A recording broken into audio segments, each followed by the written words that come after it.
A little bit of a disclaimer here, lots of noise in the background when I was shooting this video, so I opted to do the voiceover now. What I'm showing you is how I've marked out where we're going to be putting these pergola poles. I've got a stake everywhere there's going to be a pole, and I'm going 4 feet between the center on each of the holes. So you see I had the measure in the center of the first hole and it's in the center of the stake. You like my boots? Kind of tough to move measurements and keep the video in the right place, but center to center on each of the poles, and there they all go. There were 13 of them that were staked out. Using this shovel to start digging the hole, and I also have a few other tools that are involved in it. As you can see, my post hole digger that spins around and around, pulls out the dirt. And this lawnmower is the reason that I couldn't record the audio while I was doing this. We had to get the lawn mowed. Everything has to happen at once. Happy Memorial Day. I know this comes out afterwards, but this is our Memorial Day. Yes, it is. It's good to be back home. We're experiencing Missouri summer, but it's okay. Here already, it seems like. Got me a hat today. Yeah. Because I got a pretty good sunburn while we were hiking in Colorado. She was closer to the sun. So I thought we'd tell you just really quickly some of the mini projects we've been doing today. These boards that you see right here, those boards were harvested from the garden in the center. Yeah, they've been there for who knows how long. And we took our... They're pressure treated. We're not going to be using them there, but we have other projects where they could be used. We're making a chicken tractor. We're going to be, what's it called? Ripping part of the board, because some of it isn't good, but the rest of it is really good, and that way we can use it for the tractor. We don't need it as wide as it is for what we're doing. That just adds weight. So we're going to take part of it off so it's not as heavy. And then we're also making a pergola that goes over our little garden so that we can hang our tomatoes from it, right? Correct. And last year our tomatoes, we hung them, I don't know, 4 or 5 times. Well, you can see this. We weren't ready up here at all, and so we used what we had, and it was inadequate, and we improved it, and it was still inadequate, and we got lots of tomatoes anyway. Yeah, so we're determined to do it right this year. So this was actually a perch. How about if we just do it better? Better. We did it right is pretty hard. This was a board that was used in the chicken coop, and it was covered with chicken manure. And we pressure washed it this morning. Power washed it this morning. Sorry, babe. It's good I had my hard hat on. And now they're like new, and so we can use them for this next project. So it's kind of fun to do. Here we are with our pergola post ready to be primed, and then we are painting it. We use just standard garden timbers. We're looking at price. We're not trying to do something outrageously expensive. We're holding up tomatoes, although this is going to go from year to year for a while. So it's a 6-foot garden timber. It's an 8-foot. 8 foot. What am I saying? And it's going to go in the ground 18 inches. What we wanted to build was a little bit of a pergola look at the top. So we've got a 4-foot piece of 2x4, and we cut off at 45-degree angles the 2 ends so that they have a little bit of shape to them. And for bracing, we took 2 2x4s and we cut them at 45 at both of their ends. And based on our length, these are cut at 17 inches long on the long end.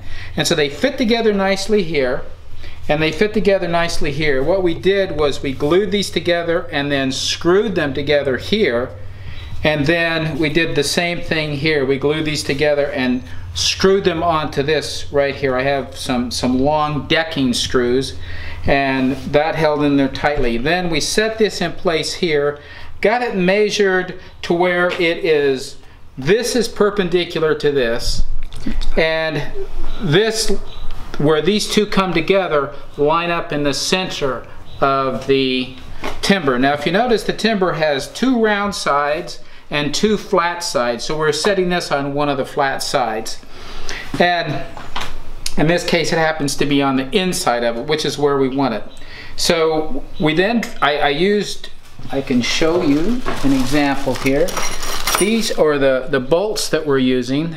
These are one of the longer ones. These are 6 inches, but I'm using 5 inches on here. These are carriage bolts, 1/4 inch, drilled have a bit long enough, more than long enough to do it, but drilled a hole straight through here, put one in, got it tightened up, and then drilled the next hole, got it tightened up, and then we were able to do these 3 holes and put them in.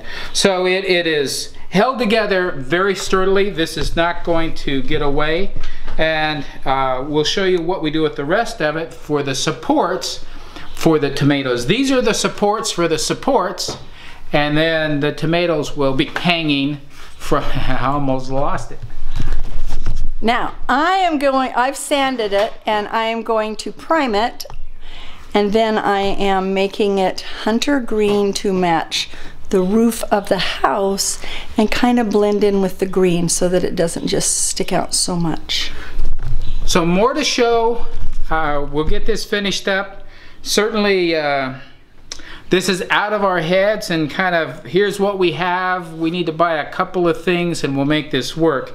But you know, that's how a lot of projects need to be around the homestead.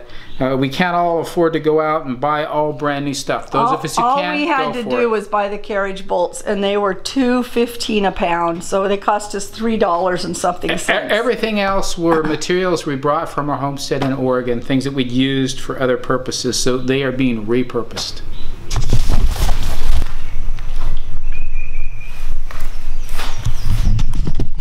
This is the first of the posts that we have prepped for putting in the ground, the pergola posts.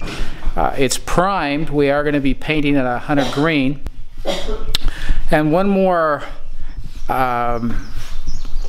what would you call it that we're going to do? One more technique we're going to use for preserving them is we have some roofing, what is it? Roofing coating. We have roofing coating that we're going to put on the bottom part of it that's going into the ground, which will seal it but also protect it from all the moisture that'll be in the ground. So a little bit more, you know, so you can kind of see where we are. This is not yet sealed, but it's ready to go. So and this is Rhenda. You know Rhenda. Hi. She is hot. Busy. She's hot. She's ready to quit. But we've accomplished a lot. We feel great about what we've accomplished, and we're ready to move forward. Whew. Let's go run through the sprinkler. Let me show you what the next step was here. We put the roofing coating up 2 feet. We've not done this before, but we've had these posts not hold up as well. So even though they're inexpensive posts, we feel as though we can get a little more life out of them by adding this to them. It wasn't very expensive. It seems like a great idea. We're glad for the tip that we picked up from Googling. It was Googling you did, right? Yeah, which sent me to YouTube. To not one of our people, but I subscribed to them because they helped me. Very end of the day, before it gets dark. We need to acclimate on Memorial to this. Day. We need to acclimate to this climate. Well, we actually have pushed ourselves a whole bunch today. Did we? I didn't feel like we pushed ourselves. Did you? No, it's just been kind of warmish. Kind of warmish. We would like to mention 2 things. This is coming out on Tuesday. On Friday, so 4 days from now, we will be starting our June 1st jump start to health and vitality. And we're excited about it, aren't we? We are. We have so many people who have said they're going to be part of it. And if you have friends who you think want to be part of it, then have them join in. We've noticed that a lot of people have gone over to hardinessapproach.com and joined the sign up for the newsletter. Sign up for the newsletter. I'm tired. Also notice a lot of people have sent the email to Rhenda about the farm to fork locations in their area. That's fantastic. That's what I want to talk about, the collaboration. So there's a lot of people who aren't following us who are out there, or they're following us but they haven't looked at us for a long time. So if you know people who are out there, spread the word that we're trying to get this collaboration out so that we can put together this web page for farm to fork eating, really healthy eating. For those who are traveling, areas they don't know, what's available there? What's good? What are the good places to stop where they can eat the way they want to eat? So we've gotten several and we're very excited about it. Good time of the year to do that. A lot of people are going to travel during the summer. Yeah. So knowing some fun spots to put on their travel plans. If you don't have it now and in a month you find one, send it on over. We can add it to our website. Yeah, if you're exploring around, we'll set it up to where we can add to it as need be. All right. We're going to put a little disclaimer on here. Jim didn't exercise on Friday or Monday. We're too wiped to do it tonight. We are so sorry. We've got to figure out how to fit everything in, but we're trying. And we will see you tomorrow. Thank you. Bye-bye.